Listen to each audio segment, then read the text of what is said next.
साहिब तेरे चरणों की धूल जो मिल जाए, साहिब तेरे चरणों की धूल जो मिल जाए, उसको बना के चंदन, उसको बना के चंदन माथे पे हम सब लगाए।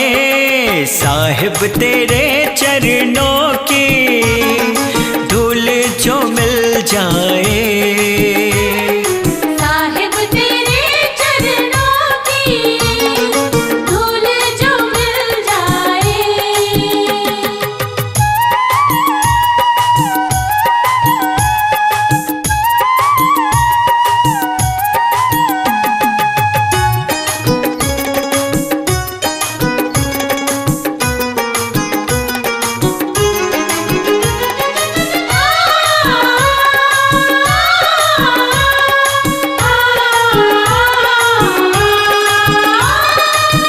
तेरे चरना अमृत ने तत्व जीवा को तारा, उससे पल्लवित वृक्ष जो काबिरवट कहलाया।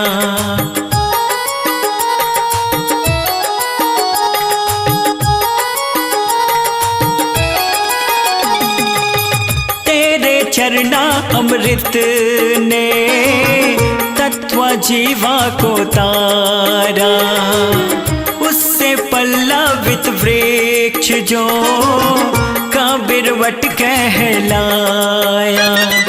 वैसे ही हम सबको साहिब, वैसे ही हम सबको साहिब कृपा तेरी मिल जाए। साहिब तेरे चरणों की धूल जो मिल जाए, साहिब तेरे चरणों की धूल जो मिल जाए।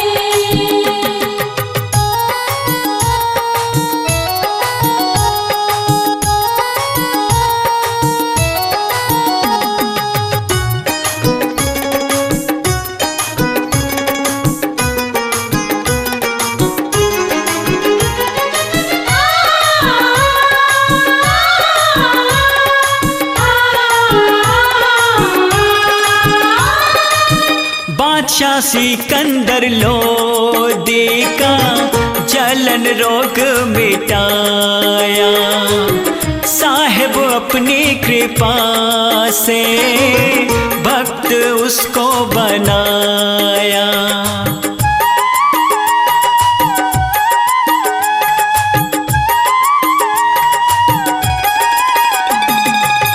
बादशाह सिकंदर लोदी का जलन रोग मिटाया। साहिब अपनी कृपा से भक्त उसको बनाया। वैसे ही हर कष्टों से, वैसे ही हर कष्टों से साहिब मुक्ति हमें मिल जाए। साहिब तेरे चरणों की धूल जो मिल जाए, साहिब तेरे चरणों की धूल जो मिल जाए।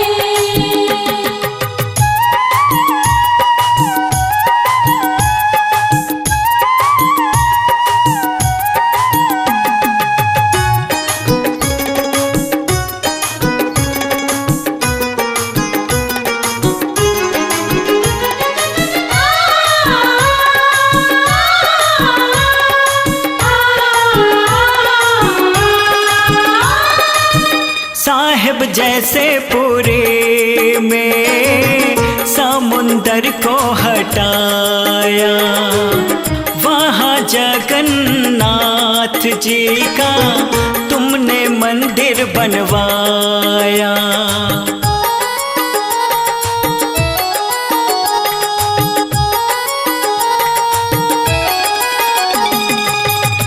साहिब जैसे पुरी में समुंदर को हटाया, वहाँ जगन्नाथ जी का तुमने मंदिर बनवाया।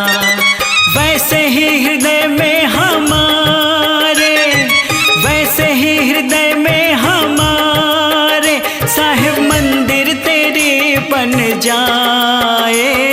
साहिब तेरे चरणों की धूल जो मिल जाए।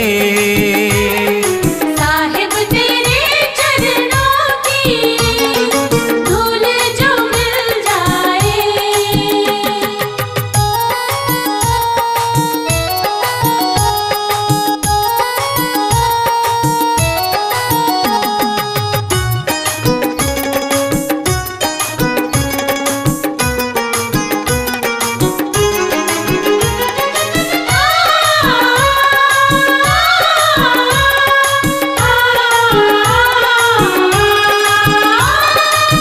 बालक गरीब दास को तुमने दर्शन दिया था। साहिब अपनी भजनों का उसको धुन जो दिया था।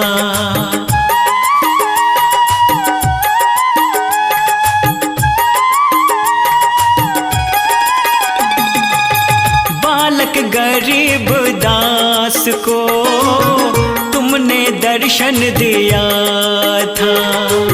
साहिब अपनी भजनों का उसको धुन जो दिया था।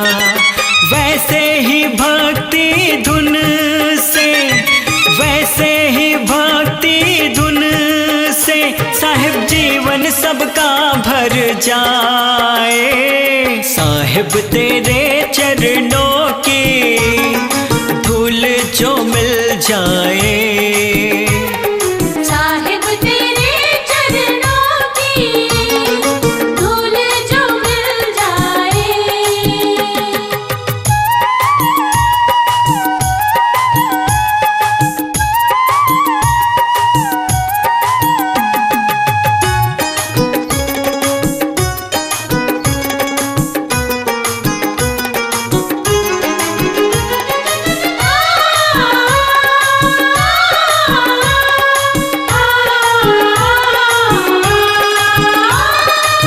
साहिब जैसे पुरी में समुंदर को हटाया, वहाँ जगन्नाथ जी का तुमने मंदिर बनवाया।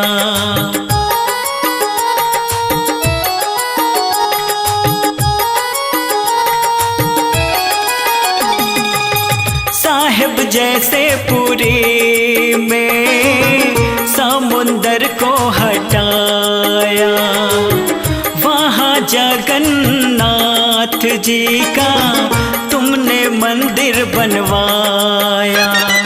वैसे ही हृदय में हमारे, वैसे ही हृदय में हमारे साहिब मंदिर तेरी बन जाए। साहिब तेरे चरणों की धूल जो मिल जाए। साहिब तेरे चरणों की धूल जो मिल जाए।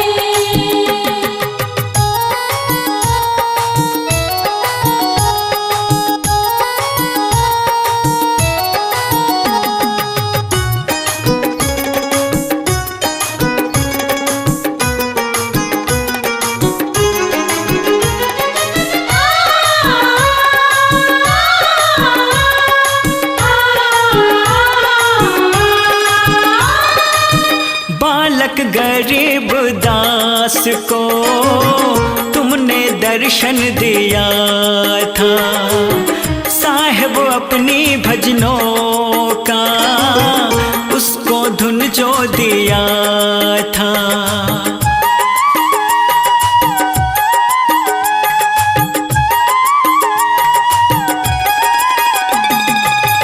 बालक गरीब दास को तुम दर्शन दिया था, साहेब अपनी भजनों का उसको धुन जो दिया था।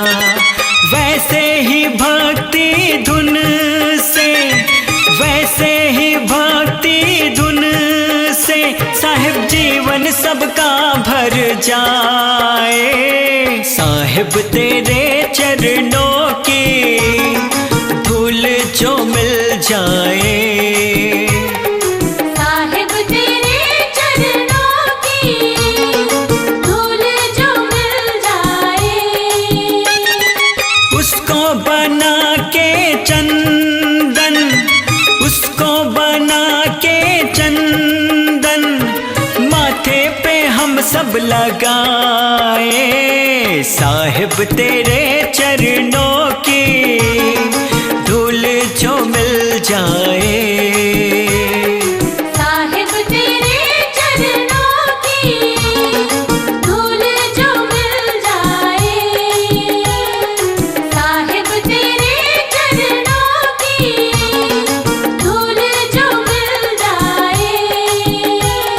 साहिब तेरे चरणों की धूल जो मिल जाए। साहिब तेरे चरणों की धूल जो मिल जाए।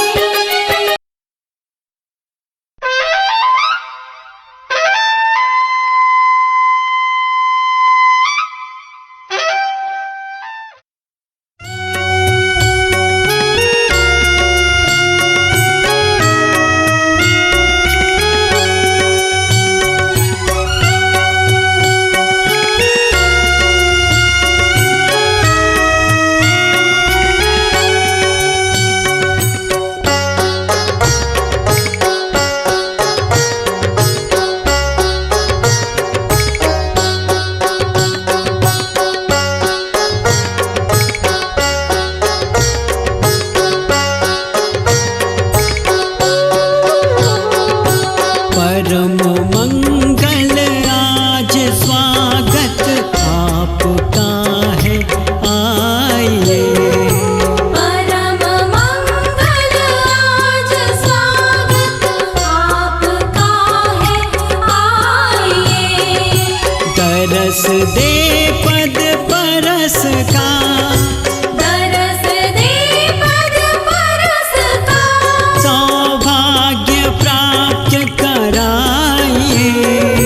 परम मंगल आज स्वागत आपका है, आइए।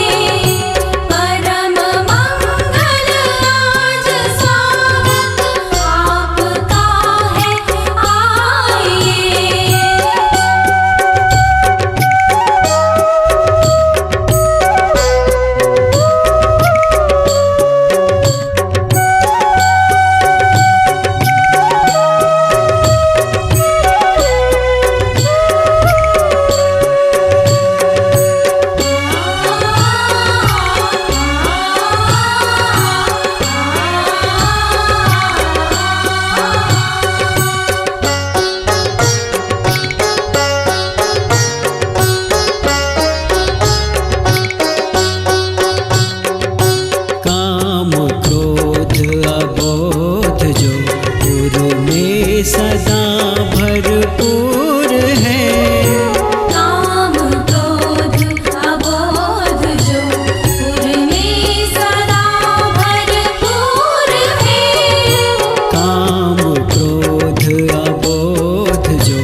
साहेब, साहेब बंदगी साहेब, साहेब।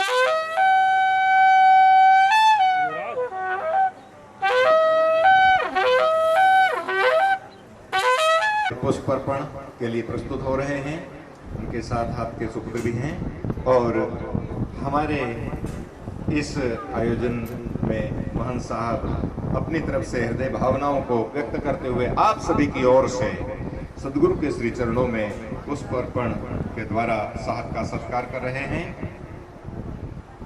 परम पूज्य पंत श्री उदित प्रणाम साहब के श्री चरणों में माननीय महंत तुलसीदास जी साहब श्री चरणों में अर्पण करेंगे। साहेब बंदगी साहेब। प्रतिनिधिगण भी यहाँ पर हमारे जो सदस्य साथी जन हैं वे भी साहब के श्री चरणों में पुष्प अर्पण कर रहे हैं। समिति के द्वारा साहब के चरणों में स्वागत पुष्प अर्पण। और जैसा कि हमने कहा कि परम पूज्य पंत श्री हुजूर उदित परिणाम साहब ने विगत दशहरा पर्व पर केडीबी मिशन की स्थापना की है। उस केडीबी मिशन के लोगों को लॉन्च किया गया है आपकी इस राजस्थान धराधाम की बूंदी स्थान पर। उस लोगों को हम सदगुरु से निवेदन करेंगे कि साहब अपने कर कमलों के द्वारा इस सदगुरु कबीर धर्मदास वंशावली का जो लोगो है जीव दया और आत्म पूजा, जिसके अंतर्गत एक साथ अनेक संदेश छिपे हुए हैं, वे माननीय महंत श्री तुलसीदास जी साहब को अर्पण कर रहेंगे। परम पूज्य पंत श्री हुजूर उदित परिणाम साहब के कर कमलों से माननीय महंत श्री तुलसीदास जी साहब को यह सदगुरु कबीर धर्मदास वंशावली मिशन का लोगो अर्पित किया जा रहा है।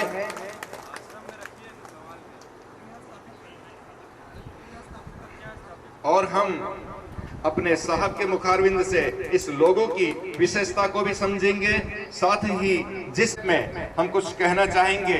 सदगुरु कबीर साहब का नाम आते ही धनी धर्मदास साहब का नाम अनिवार्य रूप से आता है। धनी धर्मदास साहब को सदगुरु कबीर साहब ने 42 वंशों का आशीर्वाद प्रदान किया है। नाम साहब वर्तमान में विराजमान है। जब गद्दी के ऊपर संकट काल आया था, पंत श्री दयानाम साहब के बाद एक ऐसा समय वीरानी का समय आया था। उसके पश्चात पंत श्री हुजूर गृंद गुरुनाम साहब ने उस वीरानता को दूर किया था और कबीर पंथ की जड़ें नींव रखी थी। उसके पश्चात परम पूज्य पंत श्री हुजूर प्रकाश गुरुनाम साहब ने विश्व में कबीर पंथ को प्रकाशित किया है और आए हुए हैं। और यह राजस्थान का परम सौभाग्य है कि यहाँ से इस यात्रा को प्रारंभ किया गया है।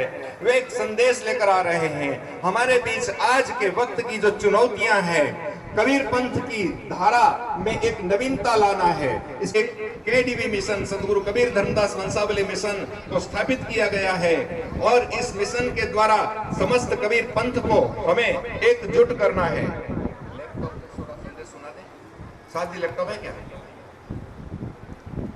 हम अपना मोबाइल से हाँ, इसको खोल दीजिए 3 पेज, मैं वो पेज पढ़ दूं साथ ही।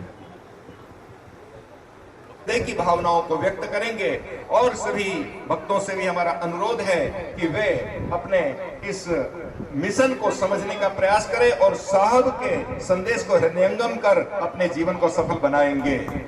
यह है सदगुरु कबीर धर्मदास वंशावली मिशन, जिसमें परम पूज्य पंत श्री उदित गुरुनाम साहब कबीर पंथ का ये मिशन का लोगो और पंत श्री हुजूर प्रकाश गुरुनाम साहब का चित्र स्थापित है और एक संदेश है।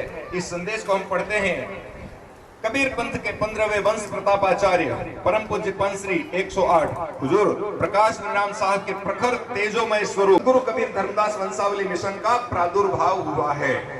यह मिशन सदगुरु कबीर साहब और धनी धर्मदास साहब के बताए हुए आदर्शों से प्रेरित होकर जगत मानवता का संचार करना, सदगुरु कबीर साहब की शिक्षाओं को आधुनिक संदर्भ में प्रासंगिक बनाते हुए इसका लक्ष्य है ऐसे चरित्रवान लोगों को तैयार करना जो मानवता एवं सभी जीवों की निस्वार्थ सेवा के लिए पूर्णतः समर्पित हो।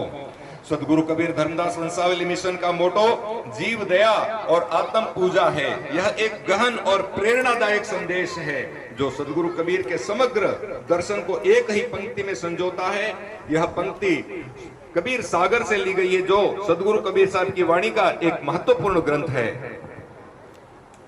अब आइए लोगों पर जो संदेश है जीव दया और आत्म पूजा, इसमें एक कमल खिला हुआ, ऊपर सूर्य प्रकट हो रहा है, नीचे सत्य नाम का धनुष्य तैनात है। एक सुंदर संदेश है, इसमें हमें समझने का प्रयास करना है। यह संदेश हम आपको शब्दों में भी सुना रहे हैं।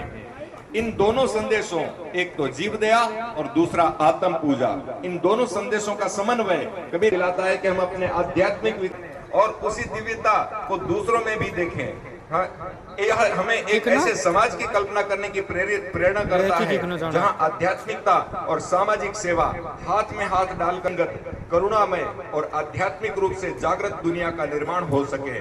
यह मोटो दो महत्वपूर्ण संदेश अपने में लिए हुए है। एक तो जीव दया अर्थात है, इसका अर्थ है सभी जीवों के प्रति दया और सहानुभूति रखना। यह सिद्धांत हमें याद दिलाता है कि हम सभी एक ही ब्रह्मांडीय चेतना के अंश हैं और इसलिए हमें एक दूसरे की सेवा और देखभाल करनी चाहिए। और दूसरा है आत्म पूजा, यह आंतरिक यात्रा है और आत्म साक्षात्कार का प्रतीक है। हमारा मोटो जीव दया और आत्म पूजा सिखाता है कि सच्ची आध्यात्मिकता समाज सेवा से जुड़ी हुई है। आज के समय में जब दुनिया अनेक चुनौतियों का सामना कर रही है, यह मिशन लोगों को प्रेरित करता है कि वे अपने स्वार्थ से ऊपर उठकर दूसरों की सेवा करें। हम मानते हैं कि हर व्यक्ति में सेवा की क्षमता है, चाहे वह कितना ही छोटा कदम क्यों न हो। हमारा लक्ष्य है ऐसे लोगों को तैयार करना जो निस्वार्थ भाव से समाज के लिए काम करें, चाहे वह शिक्षा हो, स्वास्थ्य सेवा हो या पर्यावरण संरक्षण का अनूठा संदेश देती है।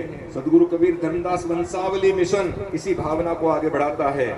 सदगुरु कबीर साहब की तरह हम भी समाज के बीच खड़े होकर लोगों को इस सेवा यात्रा में शामिल होने का निमंत्रण देते हैं, क्योंकि हम मानते हैं कि जब हम दूसरों की सेवा करते हैं तो न केवल उनका बल्कि अपना भी आध्यात्मिक विकास करते हैं।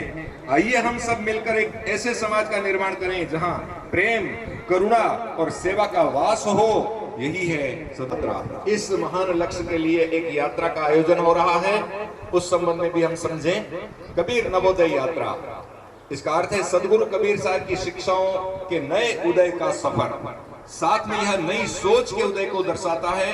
नवोदय शब्द नवीन उदय का प्रतीक है। हमारी यह यात्रा सदगुरु कबीर साहब के विचारों को आधुनिक संदर्भ में पुनः व्याख्यायित करने और समाज में एक नए जागरण को मजबूत करने पर केंद्रित है।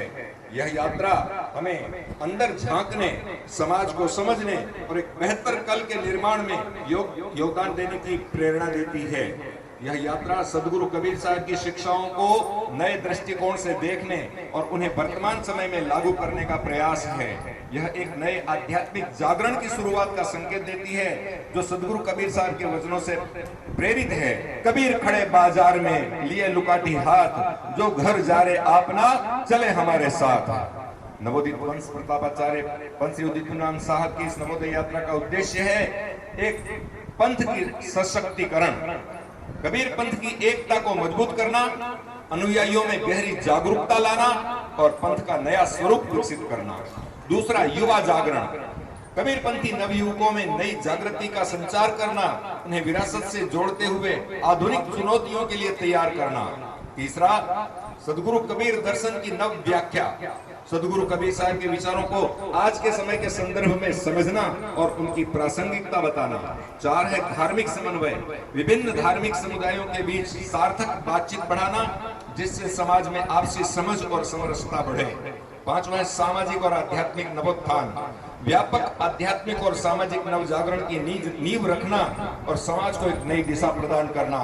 यही इस सदगुरु कबीर धर्मदास वंशावली मिशन और सदगुरु कबीर नवोदय यात्रा का उद्देश्य है और स्वरूप है। साहेब बंदगी साहेब, आइए हम अपने सदगुरु को नई जागृति लाएं। साहेब बंदगी साहेब, साहेब बंदगी साहेब।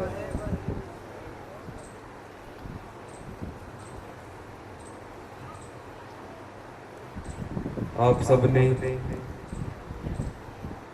मेरा बहुत सुंदर तरीके से स्वागत किया, इसके लिए बहुत बहुत धन्यवाद।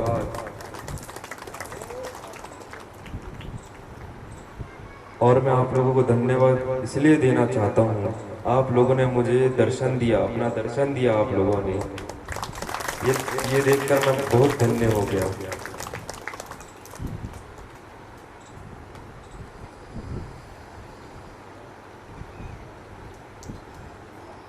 हमारी जो ये यात्रा है सदगुरु कबीर नवोदय यात्रा, आप लोग नवोदय यात्रा का नवोदय का मतलब समझते हैं? कौन समझता है? देखिए, यहाँ सत्यनाम बना हुआ है।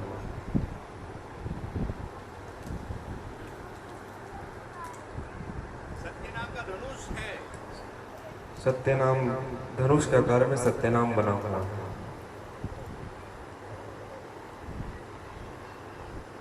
फिर जो सत्यनाम का जो बाण चलेगा उससे एक नया उदय होगा, नव उदय होगा।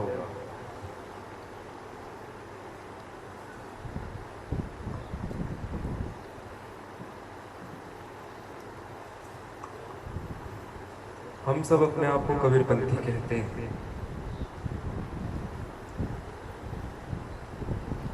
कबीरपंथी का मतलब क्या है?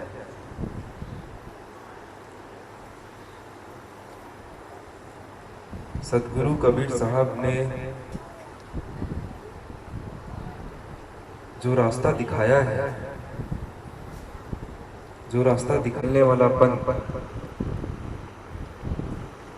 उनके मार्ग में चलने वाले, सतगुरु कबीर साहब के बताए हुए मार्ग पर चलने वाले,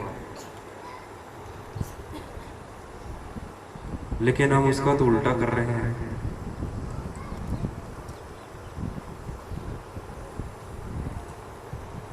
हम तो साहब के विरुद्ध जा रहे हैं।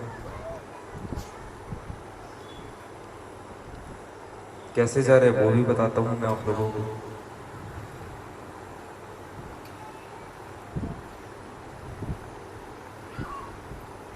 बोला है, अहंकारी बनने बोला है, घमंडी बनने बोला है।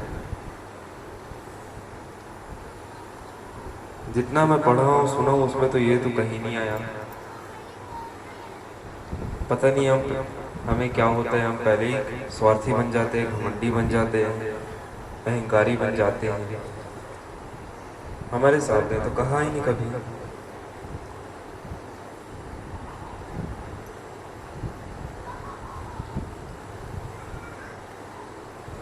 जो हमारे साहब ने कहा ही नहीं, उसके बावजूद हम उस पर चल रहे हैं। घमंड के रास्ते पर चल रहे हैं, अहंकार के रास्ते पर चल रहे हैं, स्वार्थ के रास्ते पर चल रहे हैं। ये रास्ता तो नहीं दिखाया हमारे साहब ने।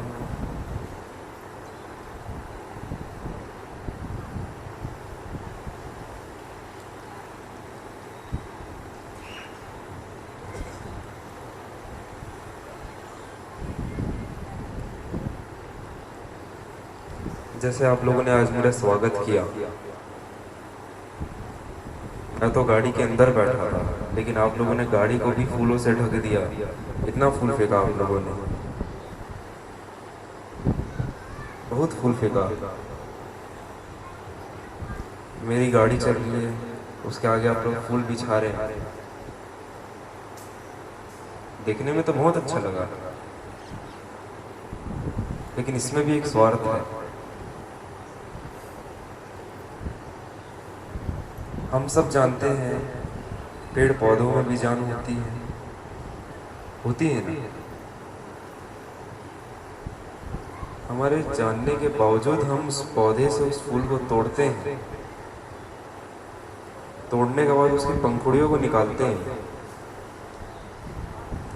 उसके बाद ही तो आप लोग मेरे गाड़ियों के ऊपर फेंक रहे हैं, रास्ते में फेंक रहे हैं फूल को। आप लोग मेरा स्वागत के लिए, मेरे स्वागत के लिए बेचारी उस फूल की जान ले लिए। ये स्वार्थ ही तो क्या है।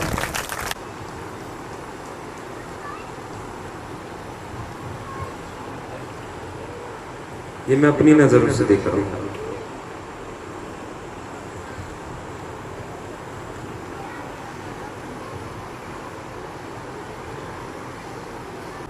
जो सद्गुरु होते हैं, जो सद्गुरु होते हैं, हम सब भक्त को अपने दरबार में बुलाते हैं, अपने दरबार में ले जाते हैं, इसलिए उनके बीच आते हैं। लेकिन हम क्या करते हैं, हम अपने सद्गुरु को ही अपने संसार में खींच रहे हैं। अपने सदगुरु को ही हम अपने संसार में खींच रहे हैं। वो तो इस संसार से मुक्त कराने के लिए आप लोगों को आपके बीच आ रहे हैं। अब ऐसा मत समझिएगा संसार से मुक्त मतलब मृत्यु, ऐसा मत समझिए। ये दूसरा रास्ता है।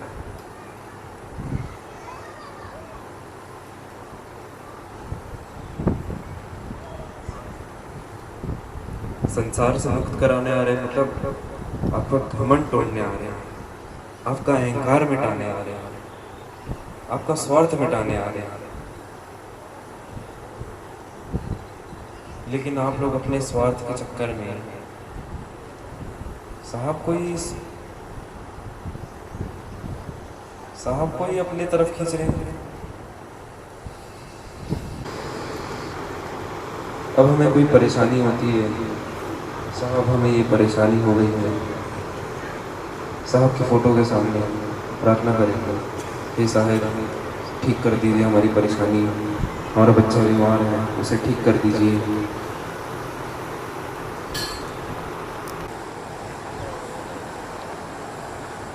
साहब इसके लिए थोड़ी ना आए हमारे बीच, छोटी मोटी परेशानी हल करने नहीं आए हमारे बीच। ये छोटी मोटी परेशानी क्यों होती है साहब? तभी तो हमारे बीच आए हैं। सदगुरु हमारे बीच इसीलिए आए हैं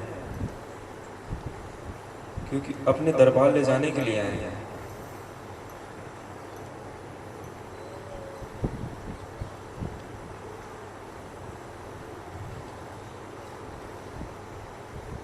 लेकिन हमें तो अपने साहब को ही संसार में खींचने में पड़ा, हमें अपने साहब को ही खींचने इस संसार में।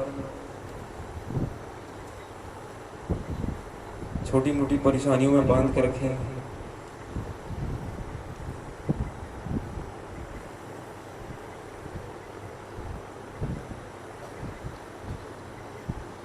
लेकिन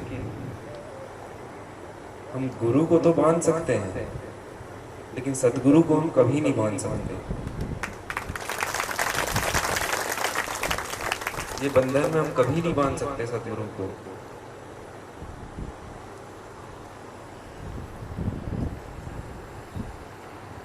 हम सब जानते हैं हमारे साहब सदगुरु हैं, सदगुरु कबीर साहब, हम सबको पता है।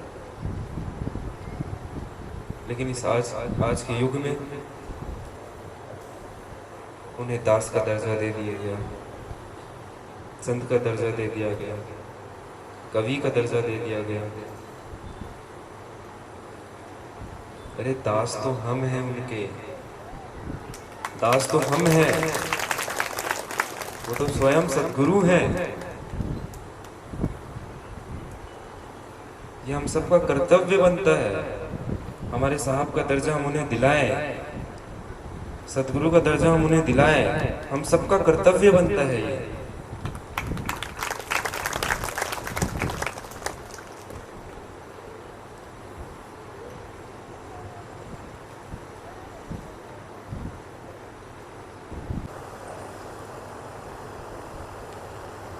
और लेकिन अभी हमारे विचार संसार के मोह माया में फंसे हुए हैं। वही सोचते हैं दिन रात, अरे यार पैसे कैसे कमाएं हम लोग, ऐसा दुनिया भर की चीज़ें हम सोचते रहते हैं।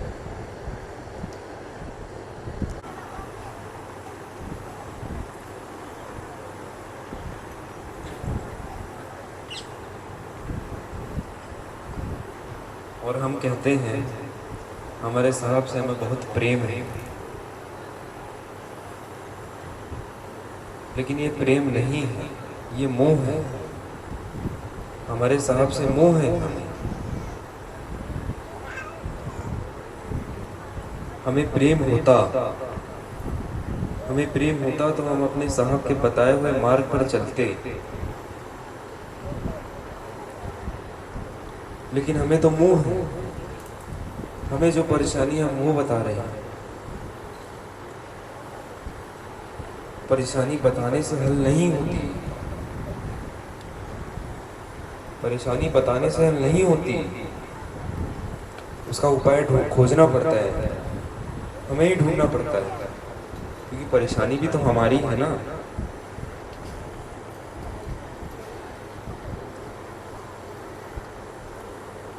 अब लोग चौका आरती कराते हैं, चौका आरती कराते हैं कि घर में शांति बनी रहे, ये बनी रहे। चौका आरती कराने से शांति नहीं बनी रहेगी। चौका आरती कराने से आपसे मतभेद कम नहीं होगी। वो हमारे ऊपर है कि हमारे घर में हमें शांति बनाए रखना है कि मतभेद खत्म करना है, ये हमारे ऊपर है। और लोग इसीलिए चौका आरती कराते हैं। तो मुझे समझ नहीं आती ये बात। और हमारे महान महान साहब भी चले जाते हैं चौका आरती करने, लेकिन कभी ये नहीं पूछते काहे कराना है तुम्हें चौका आरती। उनके पास आएंगे, साहब चौका आरती कराना है। ठीक है, ये डेट में आ जाऊंगा, मैं इस डेट में चौका आरती कर दूंगा, बस।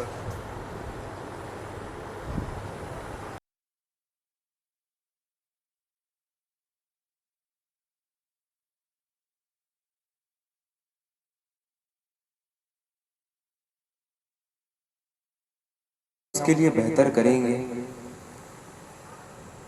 उसके दूसरों के कुछ अच्छा करेंगे, लेकिन नहीं, हमें तो अपने लिए ही करना है।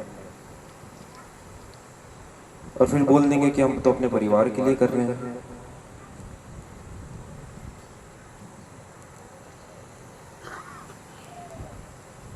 अपने बीवी बच्चों के लिए कर रहे हैं।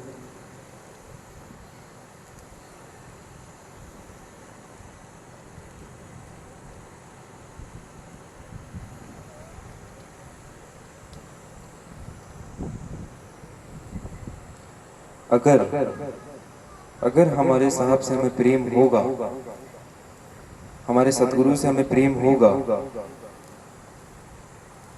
तो हम उन्हें अपने संसार में नहीं खींचेंगे, उनके साथ उनके दरबार में जाएंगे, उनके बताए हुए मार्ग पर चलेंगे।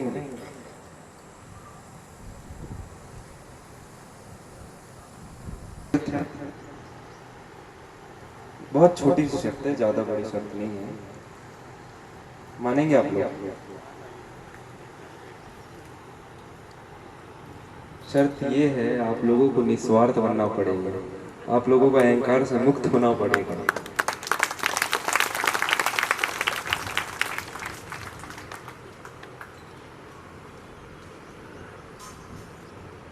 बस ये छोटी सी शर्त है।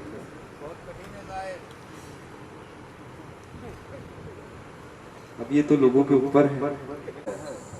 इससे निकलने के लिए हमारी पूरी उम्र चली जाती है।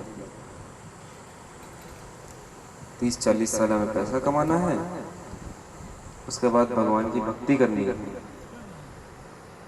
30-40 साल का समय लगता है। 30-40 साल पहले पैसा तो कमाना पड़ेगा ना, परिवार को चलाना है, उसके बाद ही तो उनको भक्ति करनी है। वही तो, बुढ़ापे में ही तो भक्ति होती है लोगों से, वो भी नाम की।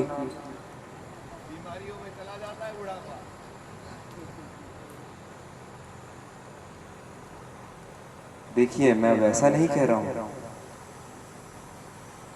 मैं ऐसा नहीं कह रहा हूं पूरी जिंदगी भक्ति पे निकाल, पूरे समय भजन गा रहे हैं, प्रार्थना कर रहे हैं, ये कर रहे हैं। अरे साहब, हमारी साहब कितनी साखियां हैं, हजारों लाखों साखी हैं, हमें उसे याद नहीं करना है। उनकी एक साखी को भी अपने जीवन में उतार लेंगे तो हम उनके राह पर चलने लगे। एक साखी भी मैं ज्यादा बोल दिया, मैं तो साहब की 1/4 साखी लेकर आप लोग के लिए इस यात्रा में आया हूँ। जीव दया आत्म पूजा 1/4 साखी है। इसका अर्थ समझते हैं? जीवों की दया, जीव जंतु की सेवा।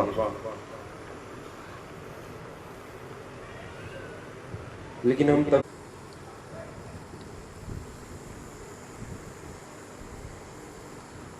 अपने अंदर मनुष्यता को उतारेंगे खुद को जानेंगे,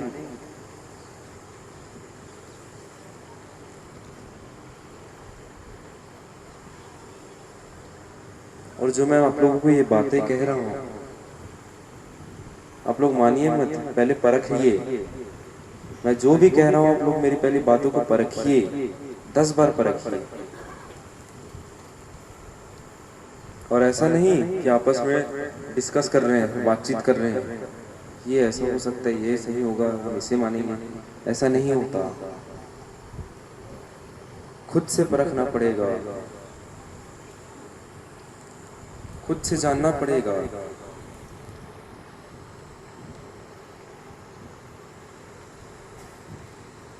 एक दूसरे से बातचीत करके कुछ नहीं मिलेगा, उल्टा आप लोग और कंफ्यूज होंगे।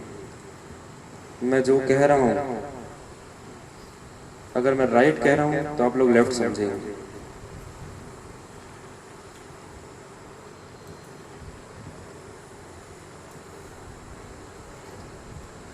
जो मैं कह रहा हूँ आप लोग मेरी बात समझ ही नहीं पाएंगे अगर एक दूसरे से बातचीत करेंगे। सबके अलग अलग विचार हैं, सबकी अलग अलग सोच है।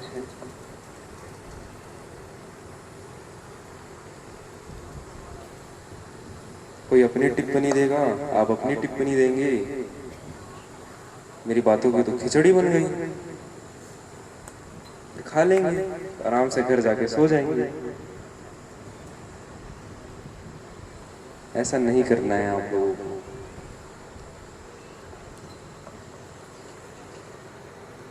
आपको मेरी बातें खुद से समझनी है। जो आप लोगों को सही लग रहा है आप लोगों को वो मानना है। क्या सही है क्या गलत है आप लोगों को ही जानना है।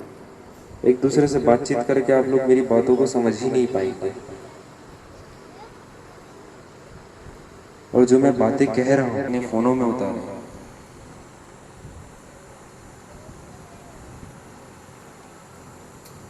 कल भी मैं यही बात कहा,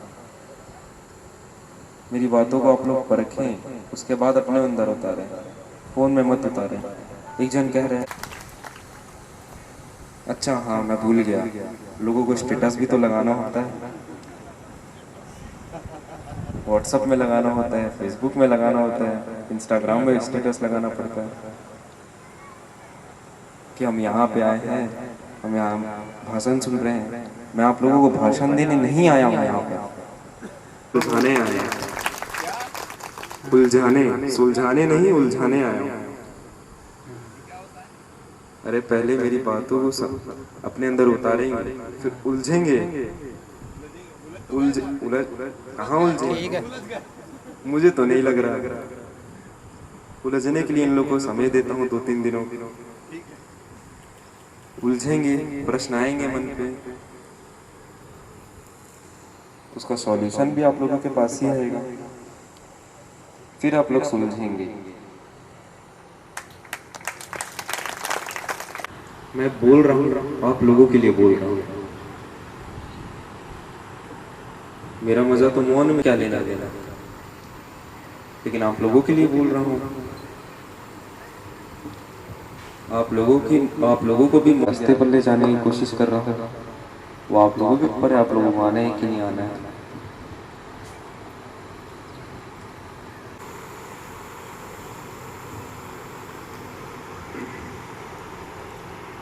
देखिए, अगर मेरी बातों से कोई एक भी प्रभावित हो जाएगा, चाहे वो बच्चा हो, चाहे आप हो, कोई एक भी प्रभावित हो जाएगा, मेरा यहाँ आना सफल हो जाएगा। मैं आप लोगों का भक्त हूँ। आप लोगों के लिए मुझे साहब ने भेजा, आप लोगों की सेवा के लिए मुझे भेजा है।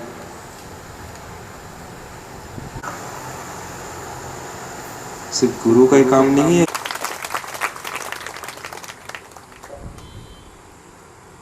आप लोग अपने भक्त की बातों को सुनिए, परखिए। एंटरटेनमेंट के लिए नहीं आया हूं मैं यहाँ पर, ताली बजवाने नहीं आया हूं मैं।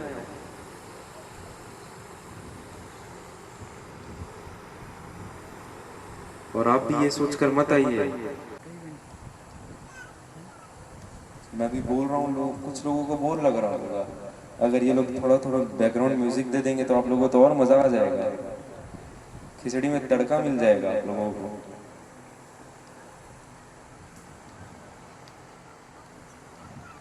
फिर जो मैं कह रहा हूँ तो सुनेंगे नहीं कोई, उस म्यूजिक को ही सुनेंगे।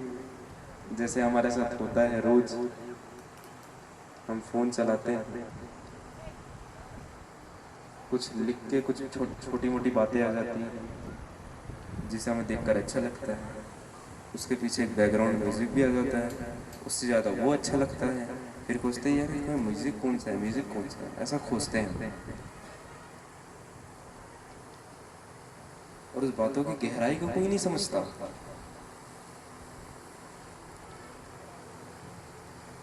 आप लोग जीव दया आत्म पूजा को भी नहीं समझेंगे, उसकी गहराई को नहीं समझेगा कोई। एक और से आएंगे आप लोग मेरी बातों को सोचिए, समझिए, परखिए, उसके बाद मानिए, गहराई से सोचिए।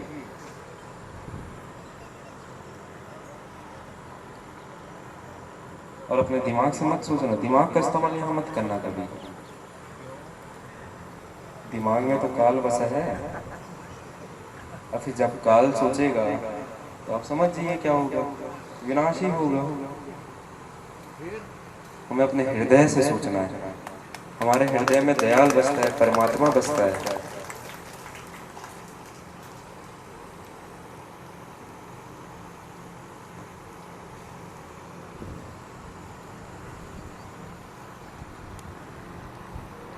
आप लोग बिना चप्पल जूते के यहाँ आके बैठे हैं, अपना चप्पल जूता बाहर उतारा है।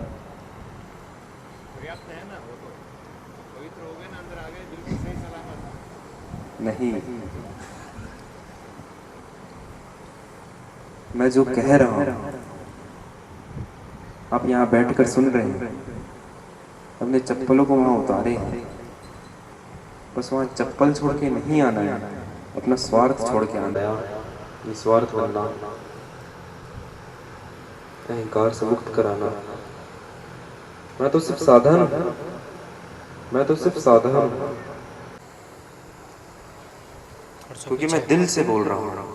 और दिल में तो परमात्मा बसते हैं, हम सबके। परमात्मा के शब्द निकल रहे हैं। मैं अपने आप को परमात्मा नहीं कह रहा, मेरे जो हृदय में परमात्मा बसे हैं उसे परमात्मा कह रहा हूँ। ये तो मेरा सिर्फ शरीर है, ये तो मेरा सिर्फ शरीर है।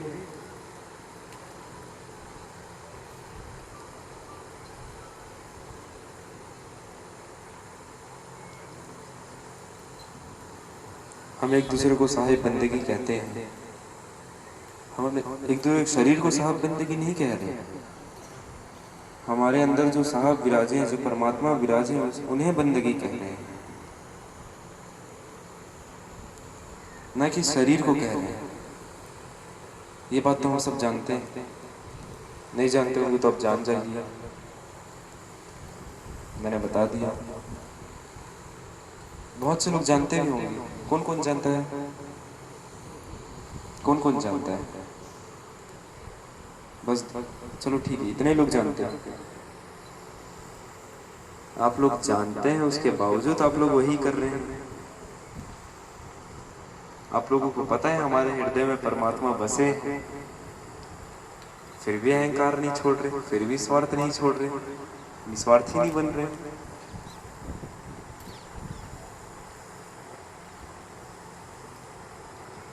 हमें तो मंदिर जाना है, मंदिर में भगवान मिलेंगे, उनसे प्रार्थना करनी है, क्योंकि सिर्फ मंदिर में ही भगवान होता है और कहीं भगवान नहीं होता है ना। और तो कहीं भगवान होता ही नहीं। जीव जंतु में, पेड़ पौधों में, नदी तालाब में, समुद्र में, हर जगह आप लोगों को परमात्मा दिखेगा।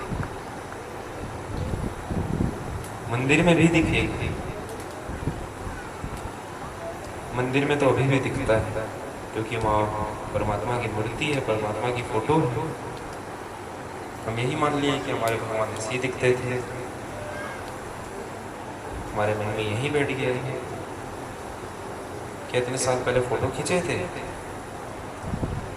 अपने इस फोन से फोटो खींचे थे आप लोग? ना उस समय कैमरा था, ना फोन था। ये तो हमने अपने विचारों से बनाया है ना,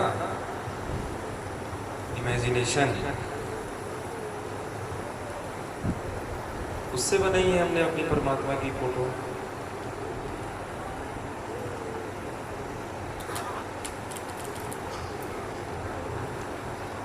हमारे जो मन में आ रहे हैं, हमारे भगवान कैसे दिखते होंगे, हमारे परमात्मा कैसे दिखते होंगे, जैसे दिखते होंगे वैसे हमने उतार दिया।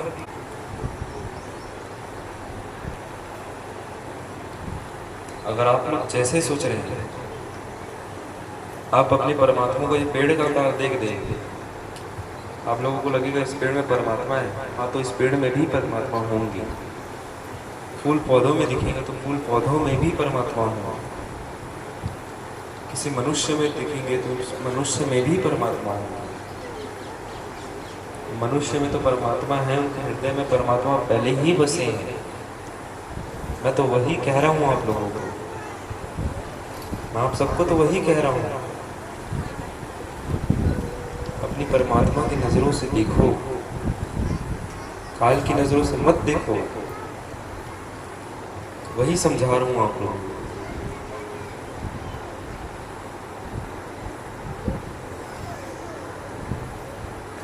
और मेरी बातों का एक बार में भरोसा भी मत करिएगा परखने से पहले परख लीजिए।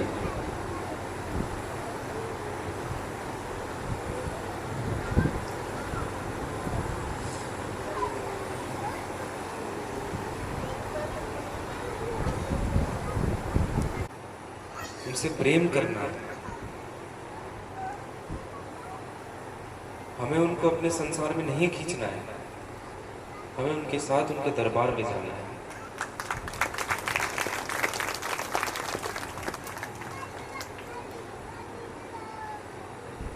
क्यों बच्चों जैसे जिद कर रहे हैं? बच्चे खेलते रहते हैं, खेल में इतना डूब जाते हैं, खाने पीने का उनको पता नहीं।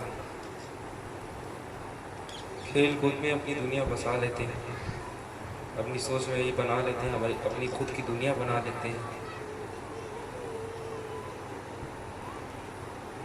फिर उनकी माता आती है, उनकी माँ आती है, हाथ पकड़ के खींच कर ले जाती है, लेकिन जिद कर जाता है, लेट जाता है, नहीं मुझे खेलने दो मुझे, लेकिन वो खींच कर ले जाती है।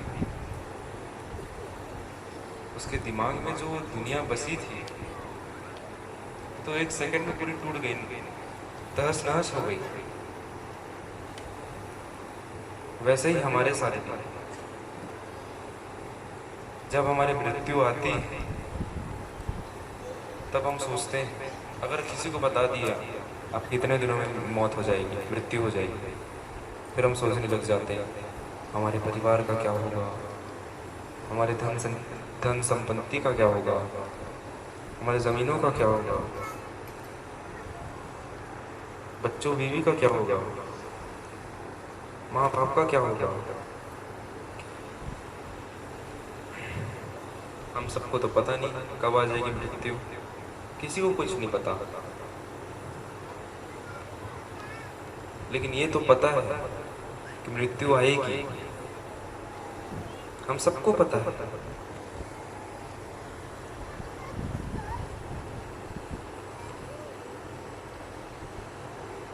हम सबको पता है मृत्यु आएगी, एक न एक दिन आएगी।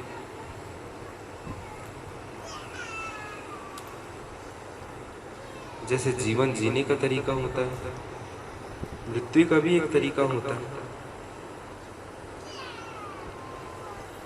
अपना पूरा जीवन शांति से बिताइए, शांत होकर बिताइए, निस्वार्थ होकर बिताइए, अहंकार से मुक्त होकर बिताइए पूरा जीवन। फिर जब मृत्यु आ गई आप लोगों को कोई फर्क नहीं पड़ेगा। अच्छा मृत्यु हो गई, हाँ चलो, कोई फर्क नहीं पड़ेगा। बट अपने मन में बैठा लिया ना कि हाँ मृत्यु तो आएगी ही एक दिन, फिर उस हिसाब से हमने जीवन जिया जितना जीवन था हमारा। हम मृत्यु भी वैसे स्वीकार करेंगे, शांत होकर, अहंकार से मुक्त होकर, निस्वार्थ बनकर। तब हम हंसते हुए जाएंगे। जग रोएगा। साहब की एक साखी भी है, जब तू आया जगत में जग हंसे तू रोए, ऐसी करनी कर चलो तू हंसे जग रोए। साहब की तो ये साखी है।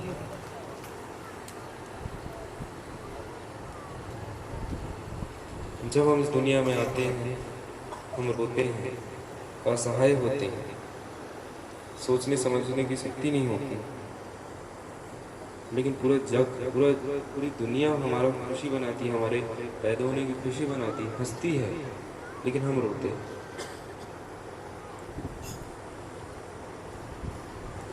वो खुशी मनाते हैं,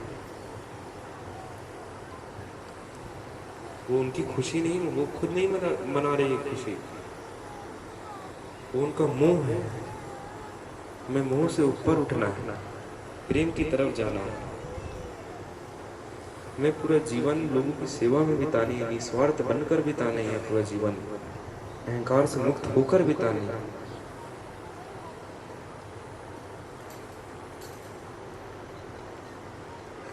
तब हम मुस्कुराते हुए जाएंगे, जग रोएगा।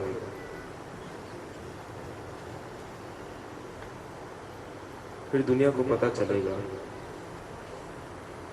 जब ये पैदा हुआ था हम खुशी मना रहे थे, तब उनको पता चलेगा ये तो हमारा मोह था, हम नहीं हंस रहे थे, ये हमारा मोह था।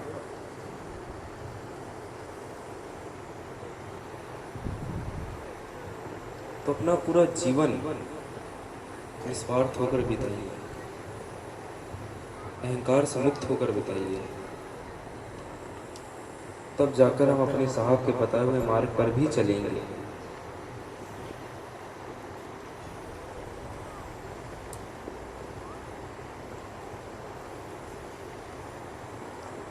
तब लोगों को किसी पैसे मांगना, हम उसकी हालत देखकर उसे 5-10 रुपये दे देते हैं। ऐसा नहीं करना है। उस वक्त हमें करुणा दिखानी है, करुणा दिखानी है, उसे रास्ता दिखाना है। उस समय दया काम नहीं आएगी। हम उसे पैसे दे देंगे तो उसके अंदर तो ये बैठ जाएगा, अच्छा हमारे हमको ये करने से तो पैसे मिल जाते हैं। मैं अपनी बात बता रहा हूँ। मैं रायपुर में था, मैं बाहर था, गाड़ी खड़ी थी, एक बच्चा आया, ज़्यादा बड़ा भी नहीं होगा, 10-12 साल का होगा।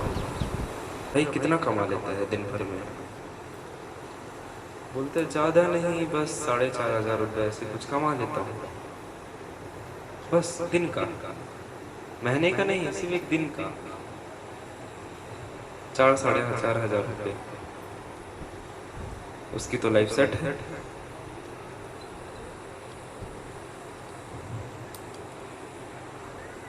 जिंदगी भर भिखारी बना रहेगा। उसको लगेगा, उसको ये लगेगा कि हमारा लक्ष्य था पैसा कमाना, उसको यही रास्ता दिखेगा, यही लक्ष्य दिखेगा। रास्ते और लक्ष्य में भी फर्क होता है। बोलते हैं डॉक्टर बनना हमारा लक्ष्य है, डॉक्टर बनना तुम्हारा लक्ष्य नहीं है, वो तुम्हारा रास्ता है। डॉक्टर बन के लोगों की सेवा करना, लोगों का इलाज करना, वो तुम्हारा लक्ष्य है।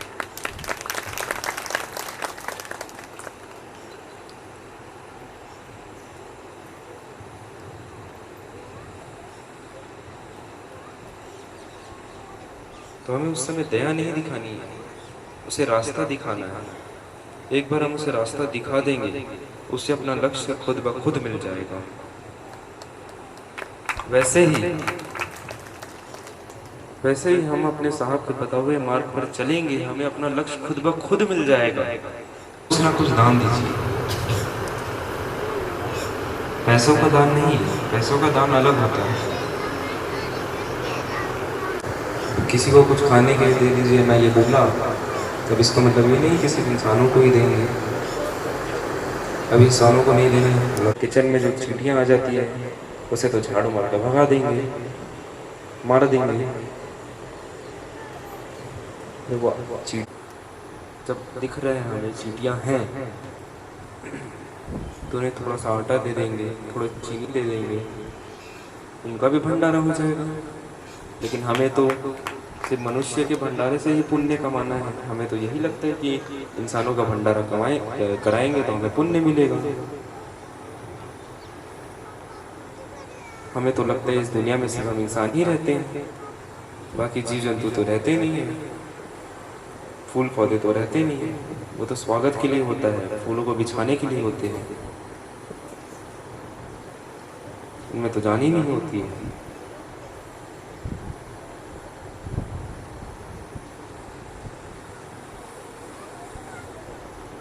जब मैं यहाँ अगली बार आऊँ, फूल फेंक के स्वागत मत करिएगा, अपनी मुस्कुराहटों से स्वागत करिएगा।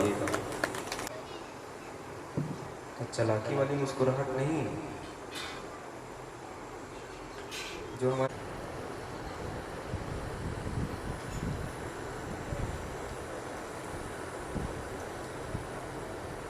हमारे अंदर जो परमात्मा है उसे देखो, उसकी पूजा करो,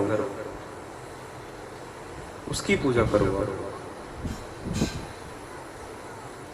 जो बुद्ध जी थे, जो बुद्ध थे,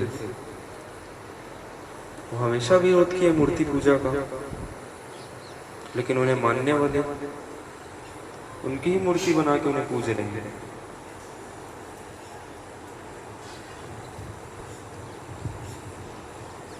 जो वो बता रहे हैं उनका कोई मान ही नहीं रख रहा, उनका कोई मान ही नहीं रख रहा। वो तो पहले ही कह रहे, वो तो खुद विरोध में है मूर्ति पूजा की, और आप उनकी मूर्ति बना के उन्हें पूज रहे हैं।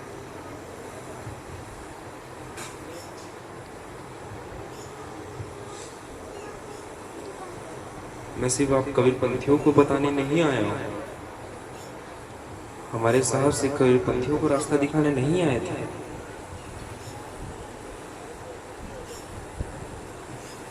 बुद्ध जी अपने मानने वालों को ही बस बताने नहीं आए थे मूर्ति पूजा करने, पूरे संसार को बताने आए थे, सही रास्ता दिखाने आए थे। हम लोग तो सिर्फ सहयोगी हैं, गूगल मैप है,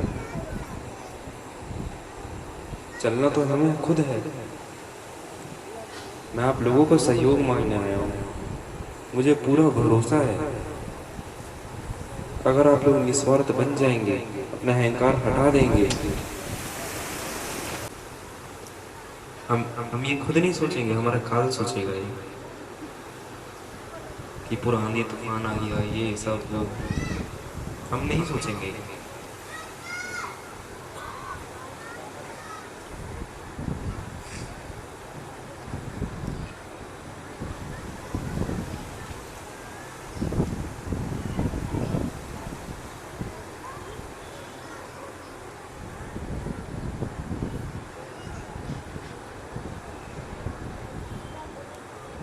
और जो मैं आप लोगों को ये बताने आया हूँ, ये परिवर्तन लाना पड़ेगा, चलिए मैं ला कर रहूँगा, चाहे मुझे नर्क भी ले जाना पड़े, मैं नर्क भी जाऊँगा। इसका मतलब ये मत समझिएगा कि मैं नर्क स्वर्ग की बात कर रहा हूँ, नर्क स्वर्ग भी यही है, इस दुनिया में है नर्क स्वर्ग। हम जिस राह पर चल रहे हैं वो नर्क की राह पर चल रहे हैं, ना कि साहब के बताए हुए स्वर्ग की राह पर। हम उस राह पर नहीं चल रहे हैं, हम नर्क की राह पर चल रहे हैं।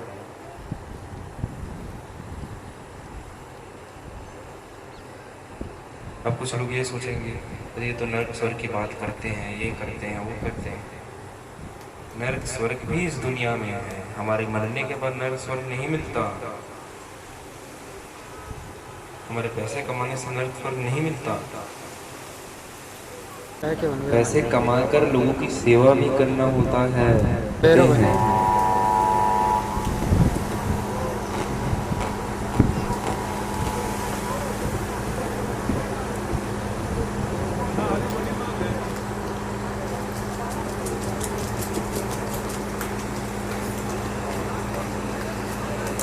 पैसे चढ़ा के बंदगी करते हैं।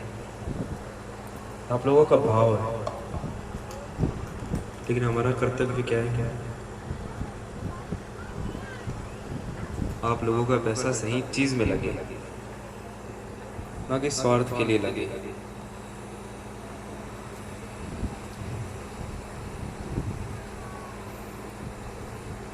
आप लोगों का एक एक पैसा अच्छी चीजों में लगेगा, अच्छी चीजों में लगाएंगे, पुण्य कमाने के लिए। आप ही लोग पुण्य कमाएंगे, आप लोगों का पैसा है।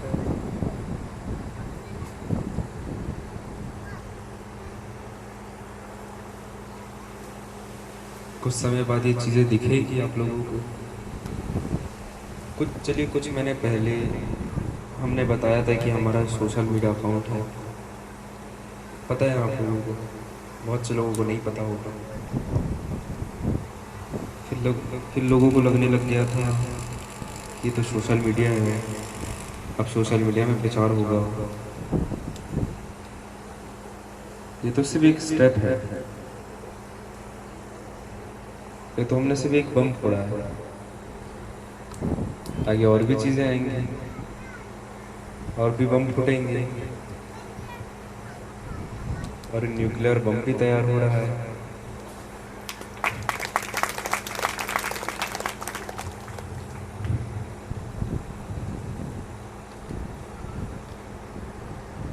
तो जो हमारे ये उद्देश्य है,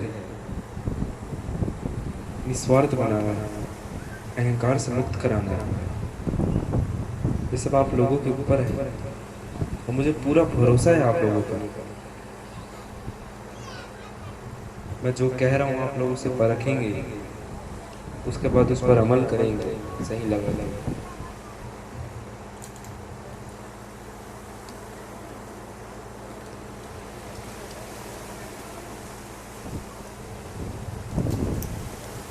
तो यही थी मेरी बातें जो मैंने आप लोगों के बीच रखी, जो मन में मेरी बातें चल रही थी, मैंने आप लोगों के बीच रखी। अब आप लोगों का काम है ये परखना कि क्या सही है क्या गलत है। और मैं महान साहब को कहूँगा, बहुत अच्छी व्यवस्था की आपने, बहुत आनंद आया यहाँ आकर। आप सब ने बहुत अच्छी व्यवस्था की, बहुत ही शांतिपूर्वक ये कार्यक्रम हुआ। मुझे भी देखकर ये अच्छा लगा। अब कई जगह जाता हूँ, एकदम भगदड़ मचा देते हैं। ये नहीं सोचते उनके छोटे बच्चे हैं, बुजुर्ग हैं, बेचारे दब रहे हैं। आप लोगों ने ये नहीं किया, और मैं अभी जाऊँगा भी तो आप ये चीज़ नहीं करेंगे। मुझे इस चीज़ की उम्मीद है। तो बहुत अच्छी व्यवस्था की आप लोगों ने, बहुत अच्छा लगा यहाँ आकर। और जब मैं आगे बाद में और आऊँगा, तो मैं ये नहीं देखना चाहिए कि फूलों से स्वागत हो रहा है। फूलों से स्वागत नहीं करना है, फूलों से स्वागत करना बंद करना है आप लोगों को। फूलों में भी जीव होते हैं। आप लोगों को अपनी मुस्कुराहटों से स्वागत करना है, वही मुस्कुराहट जो आप लोग के हृदय से निकलेगी। समझे मेरी बात को? चलिए, यही बातें थी मैंने आप लोगों के बीच रखी। अब मैं आज्ञा चाहूँगा, कोई भूल चूक हो गई हो तो मुझे माफ़ करिएगा। साहेब बंदगी साहेब बंदगी साहेब बंदगी, तो जोर से बोलिए आप लोग। मैं कितना देर बोलूँगा? मुझे पता नहीं, 1 घंटा बोल दिया शायद, पता नहीं चला। मैं अभी ये भी बोला इसमें कि आप लोगों को निस्वार्थ बनना है, बनना है ना।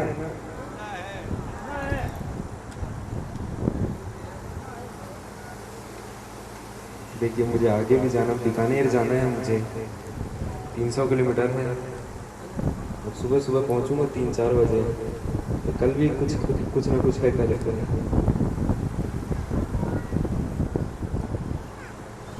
मैंने आप लोगों के बीच बातें रखी, सदगुरु कबीर साहब की बातें रखी, उनके ही शब्द रखे। अब आप लोगों का काम यही है कि समझना, आप लोग सब समझदार हैं, आप सब समझदार हैं।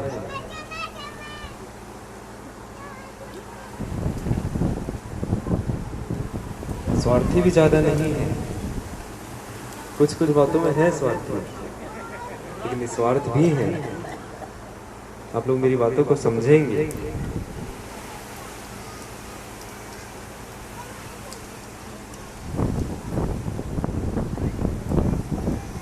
अब मैं बस आज्ञा चाहूँगा प्रस्थान करने का, आप लोग आज्ञा दीजिए।